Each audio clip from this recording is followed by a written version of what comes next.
From time to time, we like to bring back one of our show's alumni, someone we just knew would do well, and find out where their life and their music has taken them.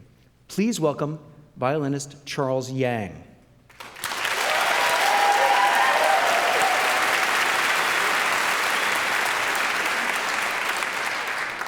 Charles, how old were you when you first appeared on the program?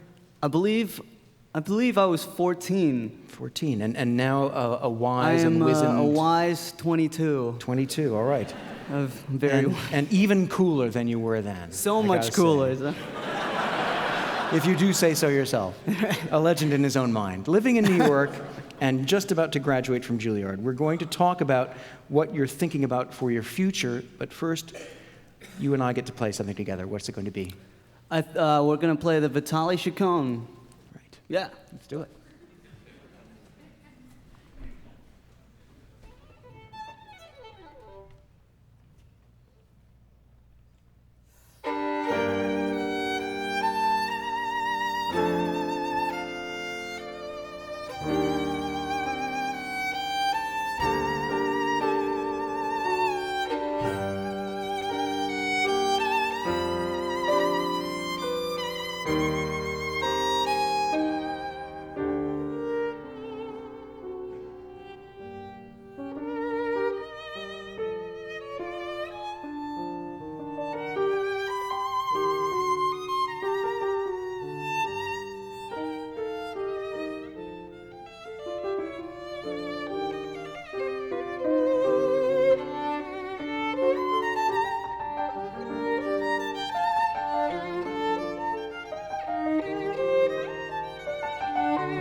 Charles Young, originally from Austin, Texas, now studying at the Juilliard School in New York City.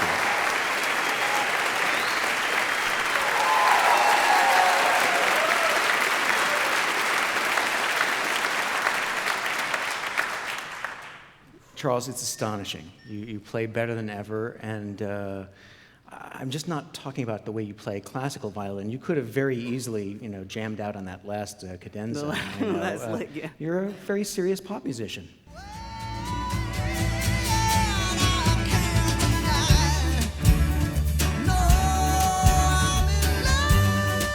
That's me. That's you. That's me. That's you singing with your band in New York, That's a song right. of your own invention. Yeah, that's I can't deny it. That's my song.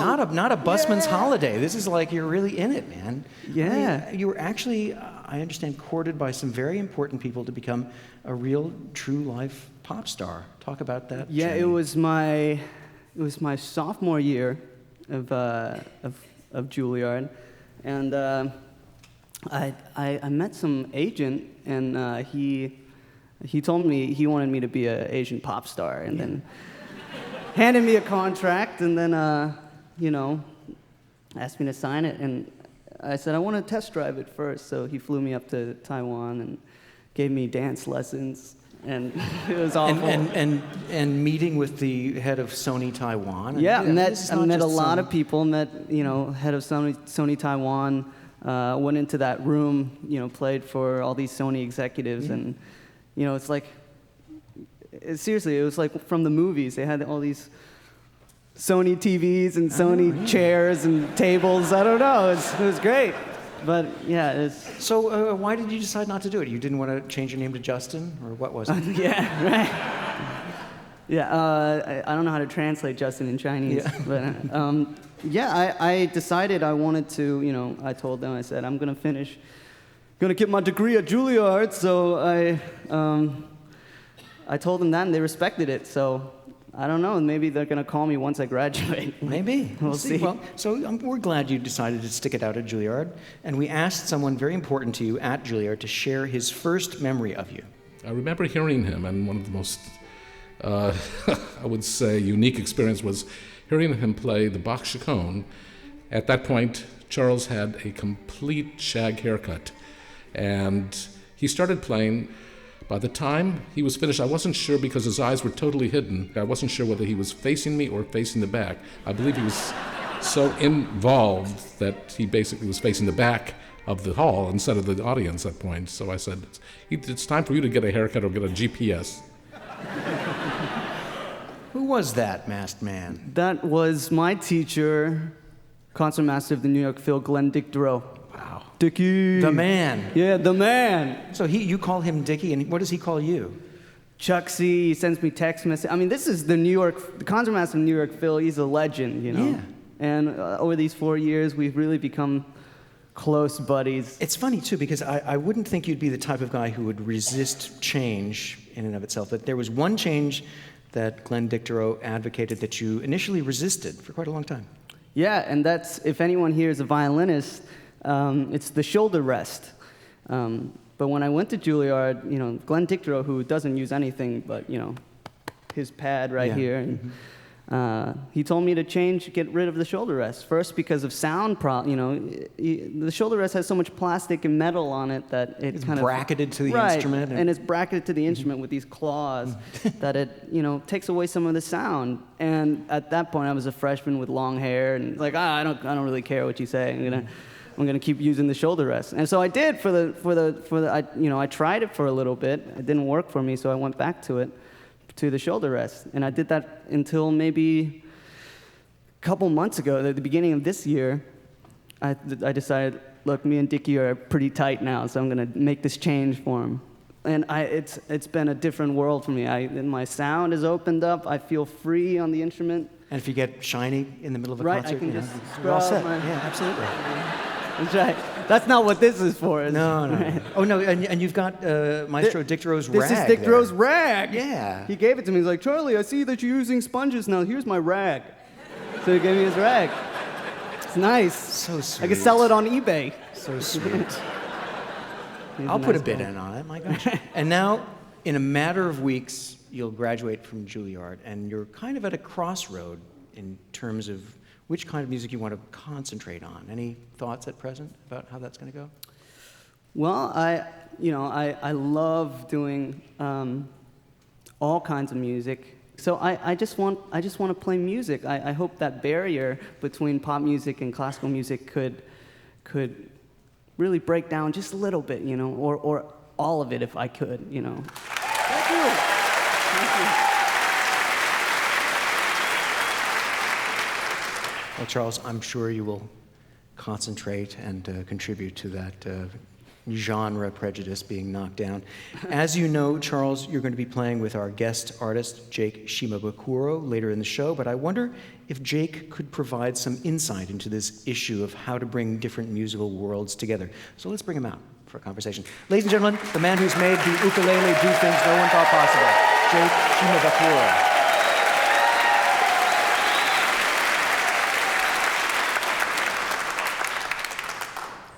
Jake, so thrilled to have you with us. Oh, no, it's an honor to be here. It's Thank fantastic. you very much. You're known for blasting away the conventional limits placed on the ukulele. You play folk, jazz, rock, classical. Well, how about Charles here? Do you have any advice as he sets out to play lots of different kinds of music? I mean, he's right. There's still too much of a wall between genres, and you've got to think about making a living and a reputation. What's your thought there? Well, I think what Charles is doing is just fantastic. Bruce Lee was one of my childhood heroes, and I remember reading a lot about how he approached, martial arts. And he basically studied all different forms. He didn't believe in just staying with one form. And I thought to myself one day, well, music's kind of like that. All of the different genres and styles, they're just like different forms of martial arts. So if Bruce Lee played the ukulele, what would he do? That's right. You're in. Charles, you're such a natural. I'm sure that whatever you choose, it's going to be the right path. And at the end of the show today, we'll get to hear you in another musical mode when you come back to play with Jake on one of his own compositions. So we'll really look forward to that. Thanks, Charles. Great playing with you. Charles Yang, 22 years old from Austin, Texas, studying at the Juilliard School in New York.